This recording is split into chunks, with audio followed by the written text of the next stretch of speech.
La nouvelle chronique politique de ce grand journal en route vers la présidentielle. Chaque jour, une éditorialiste vient nous raconter les coulisses de la campagne. Bonjour Laetitia Krupa. Bonjour.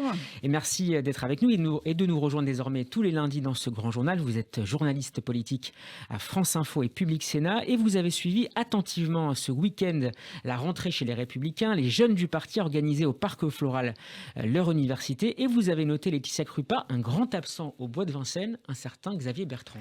Oui, alors on sait très bien que Xavier Bertrand est parti de LR des Républicains, donc il trace sa route tout seul, oui, certes, mais il y avait quand même Valérie Pécresse qui, elle, s'est invitée samedi. Donc je me suis dit, tiens, Xavier Bertrand a choisi de ne pas venir, c'est sa stratégie, après tout, du cavalier seul, très bien, c'est efficace.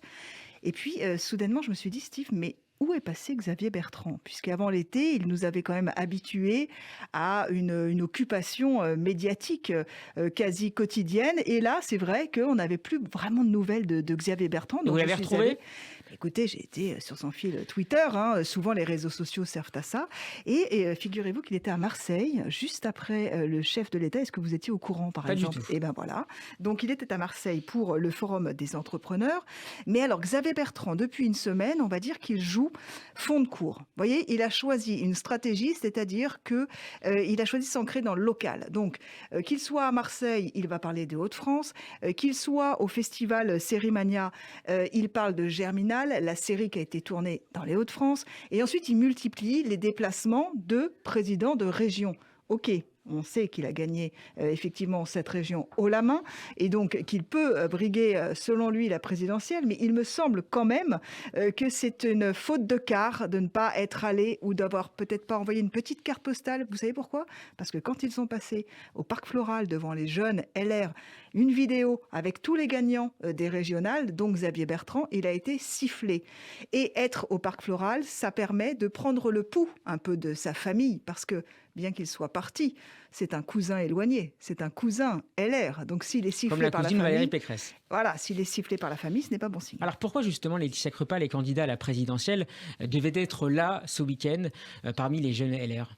Écoutez, ça permet de prendre la température, comme on dit. Ça permet aussi de gagner des points dans un public qui est peut-être déjà acquis, puisqu'encore une fois, il est question d'une famille de droite qui normalement était quand même structurée autour d'un chef. Là, le problème, c'est qu'il n'y a pas de figure saillante. Donc, mais bon, la famille est là, les troupes sont fidèles, les troupes ont l'habitude de supporter leurs candidats. Donc, si vous voulez, pour tous ceux qui se sont succédés, c'est-à-dire il y avait Monsieur Barnier, il y avait Monsieur Juvin, candidat à la présidentielle, qui est passé, Éric Ciotti évidemment, Valérie Pécresse, ils sont tous allés pour tenter de convaincre leur famille, de séduire leur famille, certes, mais aussi de passer des messages à tous les Français. Puisque en s'adressant à ses pairs, on sait aussi qu'on va être relayé par tous les médias traditionnels, toutes les télés, toutes les radios, la presse écrite, et donc on adresse ces messages à la nation. Ils ont eu plus d'écho que Xavier Bertrand, par exemple, à Marseille. Il me semble, puisque vous saviez pas non plus que Xavier Bertrand était à Marseille. Donc c'est vrai que Xavier Bertrand a un peu perdu sa trace. Et donc, pour l'instant, il nous joue peut-être la méthode Pilan. Vous savez, c'était le spin doctor,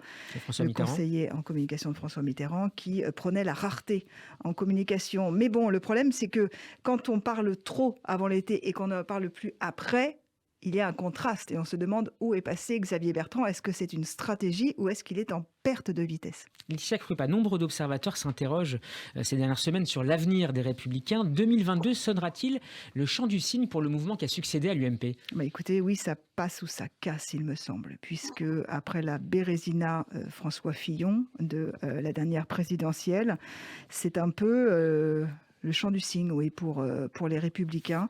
Il faut pour eux vraiment qu'ils, très vite, qu'ils se décident sur la façon de sélectionner leur poulain, c'est-à-dire que oui ou non on passe par les primaires. Alors les électeurs, semble-t-il, désirent cette primaire. Il y a un grand sondage là qui va sortir bientôt, qui a été commandé. Il va sortir le 22 septembre pour savoir un peu comment on s'oriente, comment on choisit ce candidat. Et puis il y a ceux qui prônent la démocratie des sondages. Alors je vous pose la question, est-ce que choisir un candidat en fonction des sondages qui sont certes fiable à un moment T, mais peut-être pas quand on est devant l'urne. Est-ce que c'est une méthode efficace pour choisir un candidats. En tout cas, c'est ces deux camps pour l'instant qui discutent, qui s'affrontent. À savoir que aussi Christian Jacob, le chef de file des LR, ne tient pas à ce que l'épisode catastrophique des primaires recommence.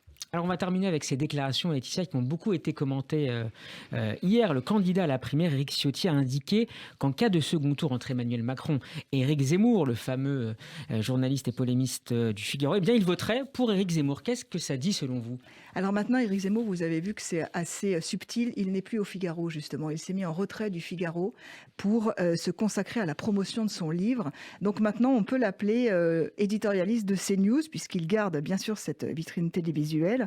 Moi, tout ce que je vois, c'est qu'il donne le là de cette campagne, alors qu'il n'est même pas candidat, et qu'on demande aux candidats de la droite de se positionner par rapport à lui. Pourquoi ? Parce qu'il indique une frontière qui est un peu dérangeante pour cette famille de droite depuis toujours. C'est-à-dire que jusqu'où mettre le curseur, où mettre la frontière entre la droite et l'extrême droite. Et pour le moment, c'est encore dissonant, puisque Éric Ciotti dit « oui, je vais voter pour Zemmour », sous-entendu « n'ayons plus peur d'aller de ce côté-là de l'échiquier politique ». Et immédiatement, ce matin, Damien Abad, chef de file des Républicains à l'Assemblée nationale, se désolidarise de ses propos. Et donc, on voit bien que ces deux familles qui existent depuis, encore une fois, je pense peut-être même depuis que la droite existe, continuent de coexister et de ne pas s'entendre. Donc, est-ce que effectivement on aura un candidat LR suffisamment fort pour